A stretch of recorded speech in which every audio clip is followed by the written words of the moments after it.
Let me bring in Bobby Chacon, retired FBI special agent who served as a tactical medic during the manhunt for Olympic Park bomber Eric Rudolph, among many other situations. Let me ask you, Bobby, thanks for coming on. Appreciate it.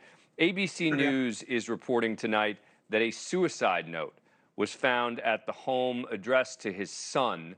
What do you make of that? And how does the mental health piece fit into the strategy of the folks trying to catch him? Does it mean that he's less predictable? Does it mean that it can provide them with some, way to figure out what might be his next move, or does it make him that much more unpredictable?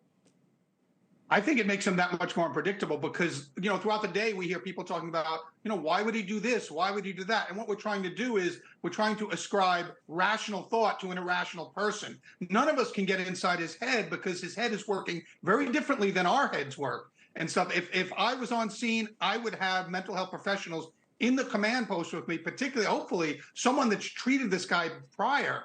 And I know there's, doctor-patient privilege, but in certain circumstances that could be suspended. If we could get somebody that's treated this guy in the past in the command post to kind of advise us of what he might be thinking and how, because look, I knew tactics, but I didn't know, I was not a psychiatrist or a psychologist. So if you can have those mental health professionals, particularly somebody who knows this guy personally, that can really help in a situation like this when and if you actually come into contact with him, and when and if you can try to decide or predict where he's going. But overall, he's not ideologically driven, he's irrationally driven, and that makes him much more unpredictable on what he's going to do, when he's going to do it, how he's going to do it.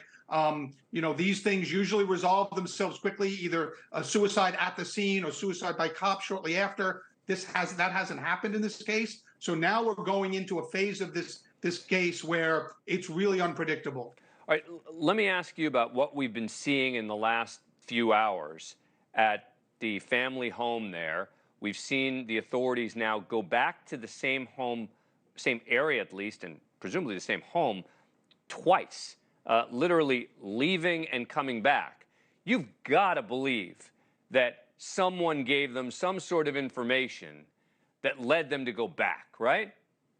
It's exactly what I was thinking. In fact, not only information, the first thing that jumped into my mind was one of his relatives may have been on the phone with him somehow, and they went to the house and they came back and said he's not there. And then the person turned around and said, no, he is there. Because why would you leave and then come back so quickly and so strongly? And so it seems to me that in the interim, when they left, as Alec was describing, when they left, they left. For them to have to then come back, clearly new information came to light that drove them back to that house. What could that information be? Thank you for watching. Go to newsnationnow.com to find NewsNation on your cable provider. And don't forget to click the red subscribe button below to get more of NewsNation's fact-driven, unbiased coverage.